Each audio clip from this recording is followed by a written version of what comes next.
And hi everyone, this is the Self-Development for Modern Man, the men's group with Matt, John, and I'm happy for you to be here. Today we have a really interesting topic, the purpose myth. I know that everyone is this is like a really hot topic always in self-development. In life, like what is our purpose? And in today's call or today's webinar, we gonna really dive deep into the topic of what is purpose, how to find purpose, is there purpose? So we're gonna challenge probably everything you thought about this topic. And if you have any questions, then always feel free to ask, comment. We always open to that. So yeah, guys, I open up the the conversation. So purpose. This is definitely a topic that I'm really drawn onto. What do you guys think about it? Or what is the first stuff coming to your mind? Just to clarify for everybody, I think the main question here is, first of all, what is purpose? And second of all, why do we not necessarily need a purpose? Yeah. Okay, so what is purpose then? For me, and I think this is something that we all get to when we're engaged in self-development and self-exploration, that what once upon a time looks like it's a place to get to, it starts to become a place to come from. I think that's the biggest takeaway I've had over the last 10 years, that purpose isn't a destination. It's not the same as having a goal. I think for me, purpose is about how can I come from this place each moment. I think that was the biggest shift I had, that purpose isn't something to find, it's something to create inside you. And the good news is you can create it inside of you. You don't have to search for it. You don't have to find it. Okay, Matt, I have a different thought on purpose. I'm going to go one step further and say, I know, we can create purpose inside of us, and maybe we're actually on the same page. However, I think when it comes to purpose, here's the way I'm going to word it. I don't think we really need a purpose because, when we're chasing, the right feeling inside of us, that sort of like gut feeling that says, this is right for me. When you're chasing your passion, I find I don't even feel like I need to look for a purpose. For me, when I used to feel like, oh, I need to find my purpose, it was kind of like when I felt lost, disorientated, confused, or I just didn't slow my mind down, sort of a thing. That's just my experience of purpose. Maybe we're on the same page, though. I think so. I think I totally agree with you. I think that we don't need purpose, or at least we don't need purpose in perhaps the old definition of what purpose might have been in self-development. I agree with you, John, that when I'm connected to myself, connected to who I am, to my passion, not even the passion, just the present moment, I know, coming from a much more creative space then. And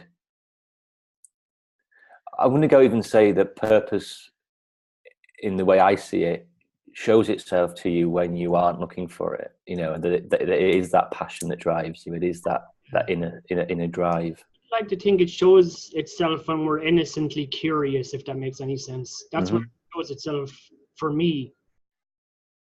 I get that.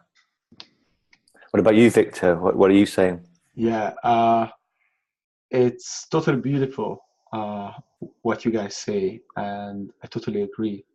So when people search for purpose, what I found during my practice, that and in myself is that what we're really searching for is a feeling of safety, a feeling of security in the future. So purpose is another fix of what we place in the future. Mm-hmm. And the mind, the ego, doesn't like this idea of not having a purpose.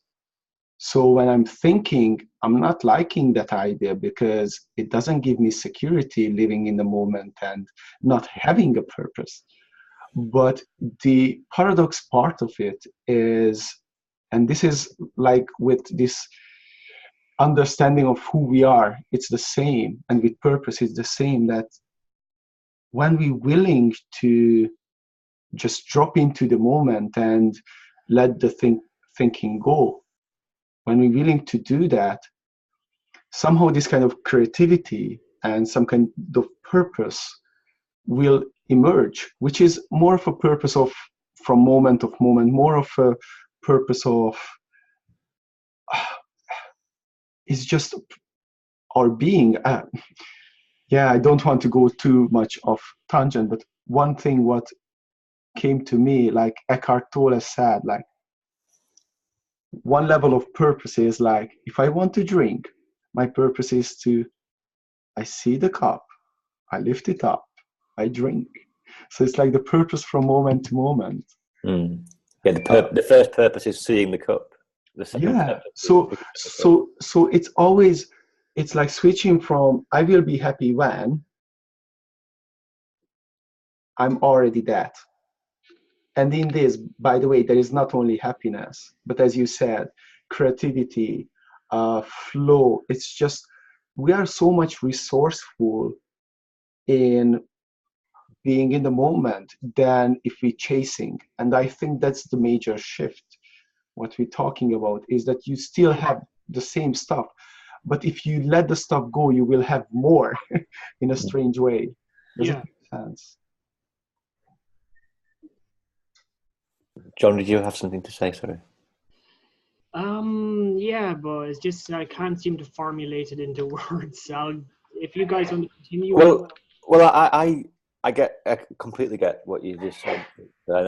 That's what I see now. That it's when I'm not trying to get anywhere, when I'm not seeking. It's when I feel most peaceful, most at peace. But the paradox, like you say, of that is that from that peaceful, clear-headed state where I am more present and open to new ideas and things coming in, it's actually those moments where I'm getting new ideas. Oh, I might do that next. I might try this, and it's coming from that creative space of potential.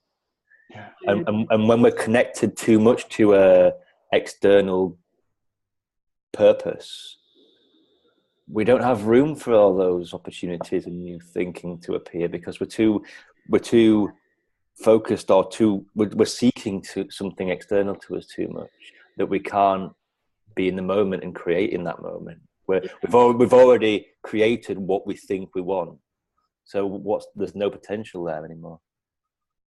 I think as well, when we're so passionate about something that it's not even a question of trying to find comfort, and we don't feel anxious about the future, and we're not worrying, that's when we're really onto something. That's where I guess you could say we find what one might call your ultimate purpose, if that makes any sense. As Matthew was saying, you're in the moment. There's no fear there, no sort of, I guess you could say, comfort seeking. Yeah, I think it's that seeking that I always need to watch myself with, and the first thing I try and get clients to move away from, because it's that attachment to what is next, this attachment and seeking of something that they think will make them have purpose, that actually stops them having a purposeful life and enjoying the moment and enjoying being creative. But I'm interested then, what would you say then? So let's say I'm new to the whole exploration of myself. I'm a little bit stuck. I've come to speak to you, and I don't have any purpose, and I feel like my life's drifting, and I don't have any I want to find my purpose. What would you say to somebody like that? Who's you asking? Whoever wants to go for it. You both. I was talking to this young guy from Serbia the other day about this, and where I started him was at just basically slowing down and sort of getting out of the comfort seeking sort of thinking and behavior to begin with. Mm-hmm. And, we're going from there. Do you ever find when you approach it from this angle, this understanding, then there's a certain amount of resistance at first with with clients, with people who, you know, if I've come from this sort of gung ho world of, you know, goal setting and you know, I as long as you think it, you can have it, and all this sort of old fashioned way of self development, and about how, you know, purpose is all, and as long as you focus clearly on your purpose, then you will get there, and all this sort of stuff. I find sometimes if people have come from that place, saying to them, let go of it all. Yeah, they're just too caught up in their own thinking. Yeah. Thinking about their purpose, and they start worrying, oh God, what am I going to do? And it's kind of like, you know, there's like an easy way to do things and there's a hard way to do things. For me, that's like getting caught up in the hard words, kind of backwards way of doing it. Yeah, and I think we're conditioned as a society, as a race of people, I think, to think that struggle is the way. You know, the path has to have struggle, and if I'm not working hard at it, if I'm not working on my purpose, then I'm not trying hard enough, then I won't get there. And that's hard to let go of. Sorry, Matt. No, that is hard to let go of, I think, for a lot of people at first. That this idea that you're telling me that as long as I'm present and don't think too much about it, I will still get there. It seems like that's crazy talk. There's kind of like this Western view of the obstacle is the way, and it comes up in Stoicism a lot. And I can understand why the Buddhists kind of call Stoicism a trap of sorts. Anyway, go on, Victor. I know you wanted to say something. Yeah. So eventually, I mean, the deepest struggle of the I is am I good enough? Am I lovable? Like the whole I, it revolves around of will I get love or won't I get love from the place since we born. That's our first thing. We born and we realize that if we are good, then we got all the nourishment. If we are not good, we won't get it. Now, most of these attempts, or I would say all of these attempts, are going for either like having the good feelings of happiness, like placing it outside of us in a goal, in success, in finding purpose, or finding this kind of I will be good in that. So it's somehow a self-acceptance. And once we accept ourselves that we already have all of those, one, we already good enough. Because I don't know, I heard this, like, imagine you go into a room, it's full of babies, point to the baby which are not good enough or which is not good enough. Innately, eventually, in our nature, we are all good enough. So that's one reason of the seeking. The other reason of the seeking is the pleasurable, happy feelings, and not understanding that happiness comes from, our experience comes from our thinking, our feelings come from our thinking, not understanding that. And once we understand that, we kind of see that we did it all backward. I have a question, guys, about, go on, Matt. No. I'll make it quick. My question was, where do other people fit into finding our purpose? I'll explain my question briefly. The reason I asked this is because you know, you have like people who support you, and you don't have people who don't support you. And in general, a lot of this self-development stuff is about the individual, but humans as a society have to, you know, get along with other people to function. And I guess you could say, I know we all have our individual purposes, but where do other people fit into this? Can we get a bit too greedy? So what's a healthy sense of purpose? And I guess you could say, what is a greedy sense of purpose? Because we have to, I think this is only my own thinking, we have to consider, I guess you could say, the family unit as a whole, society as a whole somewhat. And I just worry with all this modern me self-development stuff that we'll all end up in these traps, and we'll all, I guess you could say, work worse together. Or what do you guys think?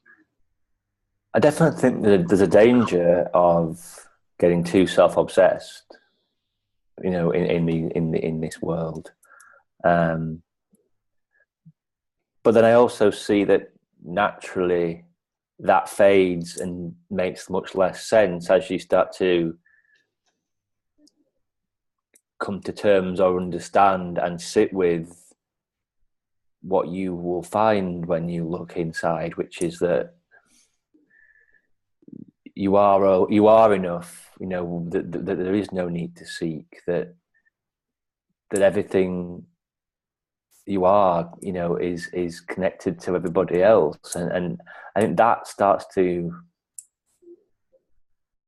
move us away from that self-obsession and that greediness of purpose, that it just starts to make less sense to me to be focusing on external things, because what I've seen now is that those external things happen when I'm more connected to source, to love, to connection with other people. So I think my quick answer, I suppose, is I think it works itself out when we seek inwards rather than seek outwards. Yeah, I agree with you 100%. Beautifully said. What do you think, Victor? Yeah, so agree. Uh, one of our fear is that if we let these things go, we won't have it. I think that's one of the like the biggest fear. Like people could say, "You like like how do you say I don't need purpose or don't need success? I want those." Mm. And the thing is, once you have clarity, so it's like once you see clearly who you are and see this clearly that you are enough, then you may don't want it. You may find that you don't really need it, or you may find that you want it, and both are cool. Just you will find that it will be a different. You will do it different. Before, when I was doing this self-development, business building, or bodybuilding, whatever, uh, it was struggle. It was like, and I woke up every day, looked into the mirror, it felt like a piece of shit, and always felt like I have to do harder and harder, and still not good enough, and I was miserable, and I was destructive in my life. I was aggressive towards others. Um, and after I saw that I'm already good, I did almost the same things, but there were like a quality of wisdom and the quality of clarity and the quality of ease and flow. It was more of a, a quality of playing. Like I was doing it in the moment because that's what I wanted to do. That's how I wanted to live life, and not because a commercial or society or anything tells me to. Yeah. So John wrote something, the biggest enemy of purpose is fear and anxiety for sure. Although having said that, as long as we understand that these are just feelings we don't need to put our thinking into. We will be okay. Yeah. Yeah, I think it's goes along with what you were just saying. I think, Victor, that we want to hold on to something because we feel that if we let go of it, we won't get there. And that always comes with fear and anxiety, because that is projecting ourselves into the future. That is saying there will be a point in the future where the person I am looking at in this future world is going to be happy and full of purpose, and I want to be that person.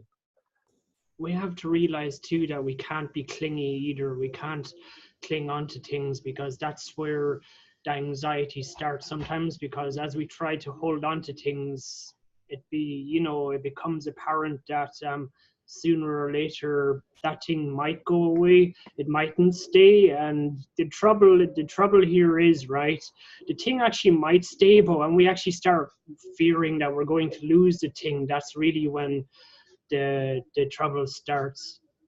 Yeah, and I think we fear. We fear that we're not going to be able to do with it. We fear that we're not going to be able to cope with not getting it, and that's what keeps us stuck. That's what keeps us not being of purpose. It's all these. Everything seems to be paradoxical, when it comes down to it. That what stops us finding purpose is trying to find purpose. Is being focused on finding purpose. Yeah, it's. I just heard this. I think Jamie Smart said this, as that there was this guy searching for years, like 10s or 20 years, whatever, for the truth and happiness. And in his last attempt, he went to Indian mountain to a guru who were sitting there. There were a line waiting for him, and finally he got to his guru and asked only one question, like for 20 years or 20 so years I tried to find my purpose, or I tried to find happiness, and what's in the way? And the guru said, obviously seeking. 20 years seeking. And yeah, sorry. Well, yeah, and this is something I heard Jamie Smart say as well, but I don't think he said it originally. I think he was quoting somebody when I heard him say it. But I think somebody asked some teacher or some sage, what do I need to be looking for? What do I need to be seeking for? How will I know when I found my purpose? How will I know what my purpose looks like? And he just and the answer was, we don't need to be seeking it all the time. We don't need to be looking everywhere for it. We don't need to even be concerned about it. We just need to trust that when it shows up, we'll recognize it. And we always will. Go on. We always will, because Yeah. if it's right, we'll feel that, we'll know that. And it will show up. And the thing that is stopping us from letting it show up is seeking it, is looking outside of ourselves for it. Sorry, John. So our thinking, basically, is what's stopping it. Yeah, it's an attachment to the idea that it's somewhere to get to. That purpose is a destination, and B, that destination will mean that we are happy. And going back to what Victor said, we've got the equation wrong. Everyone's got the equation wrong. It's not success equals happiness. It's happiness equals success, always. And what stops us having happiness is seeking blindly for success.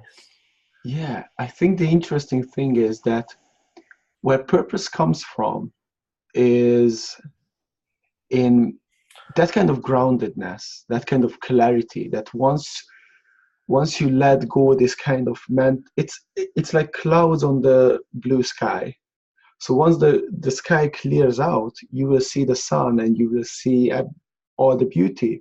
So it's more of, once we let these thinking go or let them be there, so it's not like stopping thinking, but seeing them for what they are, then the sky will clear up. And we will see in our life what is important to us. We will see in our life what kind of energies rises, what do we want to do. And creativity, because I'm an artist too, creativity is that kind of thing when it comes from, I think, probably the subconscious, probably from some place of us where there is no thinking. It's just there is a space, a spaciousness, and creativity just arrives. The spark, the Hellraiser moment, and that's how we're gonna find purpose. Is when we dare, it will just present itself in the right moment, and it will change. So it's like, one is, if we're talking about the purpose of living, the purpose of being, that kind of thing, like I'm watching the cup, taking the cup, that kind of thing, like I'm okay in my being, whatever happens. And the other purpose is like, for example, I have a coaching business and you guys have a coaching business too. Our purpose is in another level, probably love and service, which drives our day-to-day activities and how we communicate. So I think there are also several levels, but this kind of level, this kind of, which is service to me, will be clear once it's clear here, right? Yeah. And I think that's the truth. That's the truth, is the way I see it. Definitely. Yeah. John, what have you got? Did you have a question? Oh, I was just saying that do we risk falling into duality type thinking when we're looking for purpose or no purpose? I was just about to say that some people are like, oh, I don't have a purpose. Oh no, this is awful. Now I feel super bad because I don't have a purpose. And where I was coming to about this earlier near the start of this is sometimes, do I dare say it's good sometimes not to even think about purpose, because as long as we're following our passion and what feels right, we're following the feeling. I think that's the most important thing. Absolutely. And I think tying that, what you just said, back to what Victor was saying, we can't, it looks to us like the intellectual brain is the thing we use to create from. We think that the intellectual mind is the thing that we need to use to find that purpose, to explore that purpose, to think our way to purpose. And I think that's looking in the wrong place. Like Victor said, purpose, creativity, whatever you want to call these things, they all come from somewhere else. They all come from a place before thinking. And I don't want to get too much into the whole 3P thing again, but if we think of thought as that we create, thought is the energy of pure potential. But once you've created a thought, once a thought exists, there is no more potential for that thought. It has form, and you can't do anything with it. So when we have this idea of what purpose is, there's nowhere to go from there. Creating that thought form of that stops us being able to do anything else with it. It exists. Okay, it exists only in our psyche, but it exists. Whereas if we trust, like Victor was saying, that creativity and the source of purpose are actually before thought, they actually come from a different place, from our subconscious or mind, if you want to look at it on a 3Ps level, or intuition, or whatever, or the cosmos, or whatever you want to think. It doesn't really matter. It just means that we don't use our intellectual minds to get there. We get there by being present, by being open to stuff bubbling up, rather than I must think myself that I must try and work out how to get there. Does that make sense? Yes, yeah, it makes perfect sense. What do you think about this, Victor? What stood out for you in what Matt just said? Um, it was really interesting. So, what I was trying to catch, and I'm not sure if I get it right. So, Matthew saying that when we think about something like how do I find purpose, Mm. it's there. We cannot do anything with it. Could you talk a bit more about that? Well, yeah, I think, the intellectual mind is really good at solving problems. If we've got, how do I get, going back to the bad cup analogy, how do I get water how do I have a drink? Okay, I'll use this cup and I'll put water in it. That's all solution focused. That's my intellectual mind saying that. The first man who designed a cup maybe had this idea of, I'm carrying water like this and I want to make it easier for myself to do that. All intellectual minds. But creativity. But when I'm sitting down to write, I don't think, okay, I need to write something now. I'll write this line. Okay, what shall I write next? I'll write this line. Okay, what shall I write next? I'll write this line. I tap into something else. And I think anyone who's ever written anything, who has ever painted a picture or done anything, or even just been on a bike ride, you connect to something else in those points. And I think we all can appreciate that. You tap into a different source of inspiration that doesn't require intellectual thinking, doesn't require the brain. It's a deeper mind. It's more of a creative source that doesn't need any articulation of words to get those things created. Even when you're writing, I find that I could write paragraphs and paragraphs and then read them back and think, I don't remember writing any of that. There was no thought process involved in writing any of that. And I see that exactly the same thing, that when we're looking for connecting to what we want, connecting to a deeper desire, a deeper purpose in life, it's trusting that when we open up and tap into that source, that's when we find things. That's when things bubble up and we go, oh God, I've just realized I really want to do this next with my life. And I think when we try and think our way there, it's like, right, what's my purpose? Well, this makes money, so I'll try and do that. It's all very surface level. It's all very, I think I should do this because of all these reasons and all these opinions and all these things I've heard about, rather than it being a deeper connection to what I want. Amazing. I wanted to say something, but I'm so glad I didn't interrupt you because it's like, wow. So, yeah. So it's a really good explanation. And what came up to me is that one thing what artists do really well, and they're not even aware of it, is that they get into a sense of flow. So it's like as you writing, it's same stuff. That's art. What you're doing when you're writing, it's like you put your pen and you just let it go. And something what came up is that probably the thinking. I mean, I'm thinking like we have this dual mind, which is like the yin and yang, right? Is that we have the very analytic, like dual thinking mind, and then we have the wholesome, feminine mind, and while the analytic mind is really good solving problems like creating ways and such, but the creativity always comes from not the thinking. To me, it seems like the analytic mind does all the thinking, and it's useful for stuff we need to navigate in this world.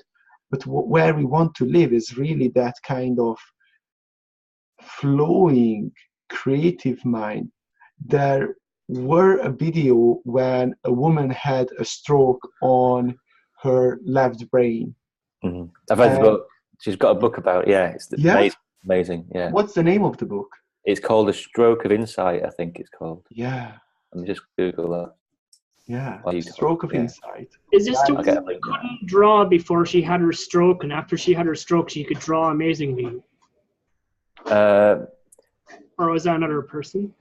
Maybe I'm not sure about that. She didn't really, it's more about just how she starts to see life. You know, she starts to see like it's really really interesting. She was a brain scientist well, I think that's what gives it so much credence that Yeah. she was a real sort of analytical person, and then suddenly she got into this sort of euphoric state where she started to see, you know, patterns in life, and like literally patterns and things like this, that she started to see the energy of plants and things. And because she was a neuroscientist, she started to examine why this was. You know, she didn't just take it as, oh well, I've had an enlightened experience or anything. She wanted to know the science behind it, which is why it's so powerful, because it is science. Yeah, that's the Amazon link. All right.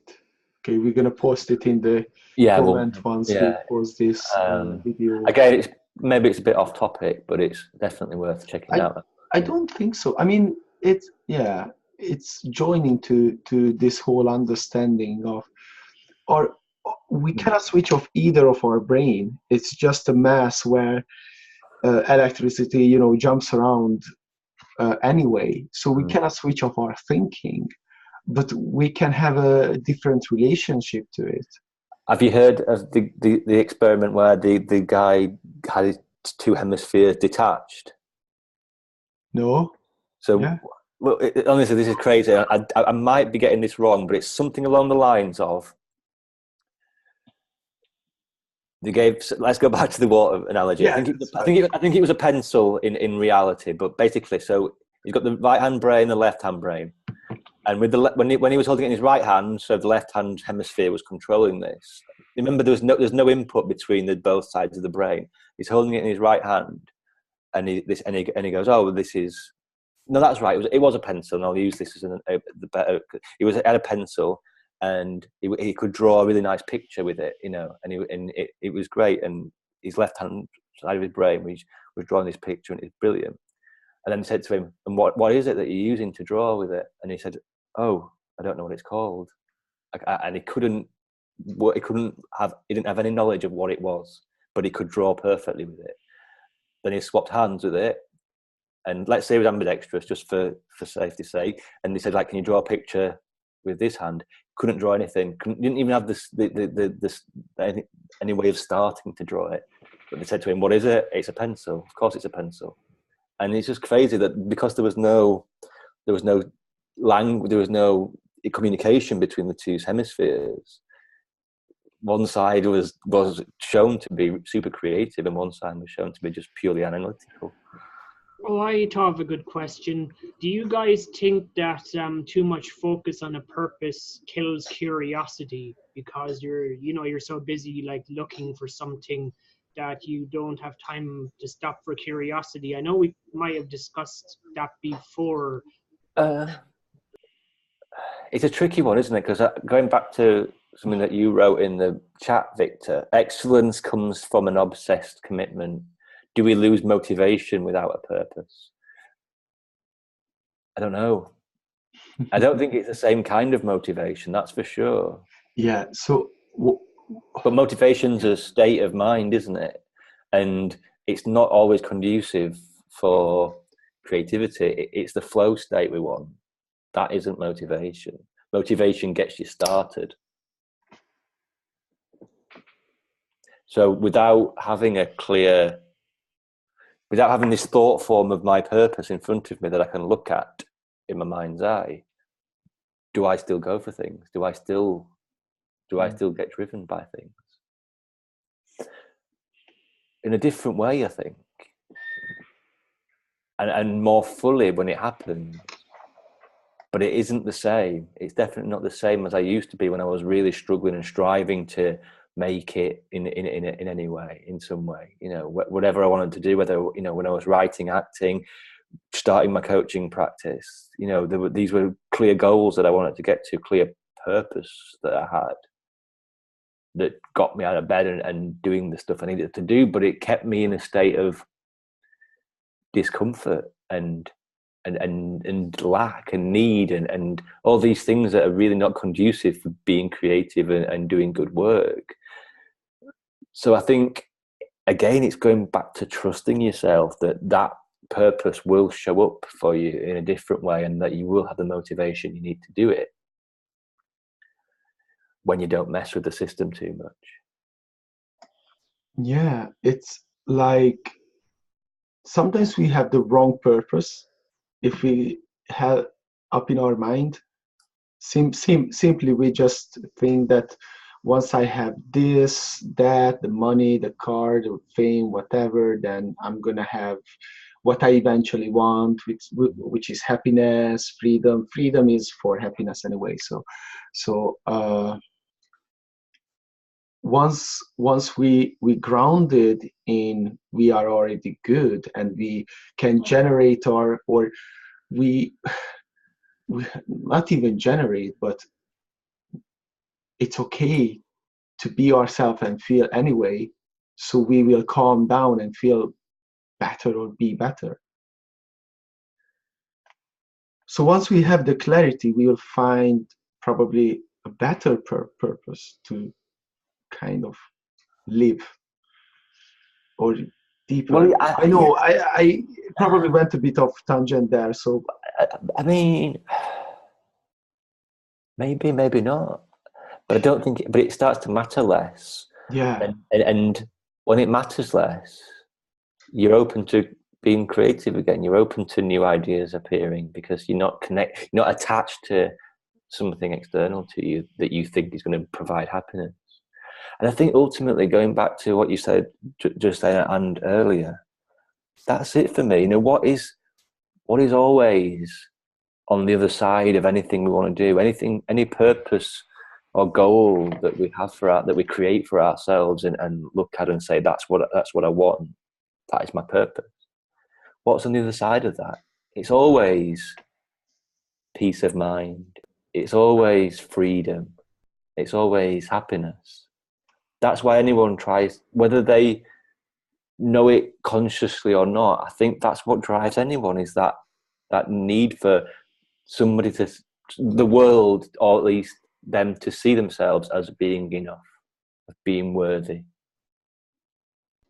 That's all anyone wants. Yeah. Guys, I think the biggest worry with things like purposes, and I think this is like the missing ingredient of this brew that we're making, so to speak, and that is, the sense of purpose ties into time itself. And I think the reason we do get anxious sometimes, and we do seek for comfort, is because of time. We know that we're aging. We know that we only have so much time. And I find, like, with looking for a sense of purpose, meditation, everything, it's kind of like, the reason we do get anxious sometimes or we panic is because we know that, in a sense, time both is and is not on our sides. And I know it's as I was saying earlier, it goes without saying, but I thought it'd be worthwhile mentioning that about how time does feed into this. And Matt, I'm curious, what do you think about this, about when we add time into the equation? I think it goes back to what I was just saying, though. We do know that we've only got a certain amount of time on this earth, and that's always part of our thinking process. I think, but that can in itself trip us up again, can't it? Because it's like, well, there's a need behind that I need to do this before time runs out. I have an attachment to getting somewhere and being of worth before I die. And you see this every area of human nature. Anyone just wants to be heard. Anyone just wants to make a little bit of a footprint on the earth somehow. That's all anyone really wants. That's it's behind. Let's cave paintings. It's behind trolls on Twitter. It's people just saying, look at me, I'm here, I exist. and that's all. That's what drives any of this stuff, you know. And some it's much more positive than others, but really we're trying to prove to ourselves that we have worth. But again, we all do, and it's when we search outside of ourselves that we get stuck in that cycle of looking for it, not quite getting there, changing our minds, doubting ourselves, beating ourselves up about it because we've we haven't got to where we want to go. And another thing I want to say as well is that what I've seen more and more in my life is that it's okay to change your purpose. You know, it's okay to just see what's happening in that moment for you, rather than think, well, my purpose is this, and if I deviate from that path, I am not, then I am not fulfilling my potential, that I'm not achieving my purpose. But let's let go of that, because that doesn't exist. It only exists because you made it exist, because you thought it once and created a thought form around it, and now you have lots of opinions and more thinking about it, that it's starting to mean something to you, but you can just let it go. And the minute you let it go, you're right back to that place of pure potential again, that place of creativity where exciting new things can happen. You know, you don't need to, like, for instance, if you're in a relationship with someone and it wasn't going well, you know, it doesn't make sense to continue it. And sometimes your thinking changes and your state of mind changes, and what looked once upon a time as the right way to be heading can in a moment look very different. And it's okay to let go of it if that's the case, I think, because moment to moment is all we've got. You know, this moment is all we've got. Right now is all we've got. And you can recreate yourself in every moment if you want to. And I think for me, maybe that's what's behind the essence of purpose, is knowing that we all have that power at any one time to recreate ourselves. Because the ourselves that exist is only a construct of our own stories and history and belief systems. And you can let them go. We can remove that attachment, because we don't need to be attached to any stories that don't serve us anymore, that don't make us happy. And caring too much about what other people think drag us away from that. And it's especially bad when other people are like, right, you're going to become a doctor when you leave school because that pays well and I'm your parent, blah blah blah. And it's just I was thinking, yeah, it's just when we start, I think in a way sometimes when we start thinking about purpose, it can take us out of what you just described, Matt. You know, it takes us away from that. And it's so easy as well to be so concerned about what other people think, and that taking us away from, you know, experiencing the moment, as you said, and living in the moment. Yeah, and there's always that thing of, okay, so you've said all this, so how do I do that? You know, how do I live more in the present, and how do I recreate myself right now in this moment? And the answer is as easy and as complicated as you just sit with it, and then you let go of it. You look for the truth in what you want, and then also look for the truth in what you think you want. Because when you really observe those and look for them, where are they? Where are they? Where do they exist? They exist nowhere but in your thinking, in your thoughts experience. So it's okay to let it go. It doesn't mean anything. You are always the one who's watching that movie screen, who's observing the thoughts and the purpose and the ideas of what purpose might be. You're the observer of all that. You exist before all that. So put a new movie on if you want to. Because all it is a movie that you're watching.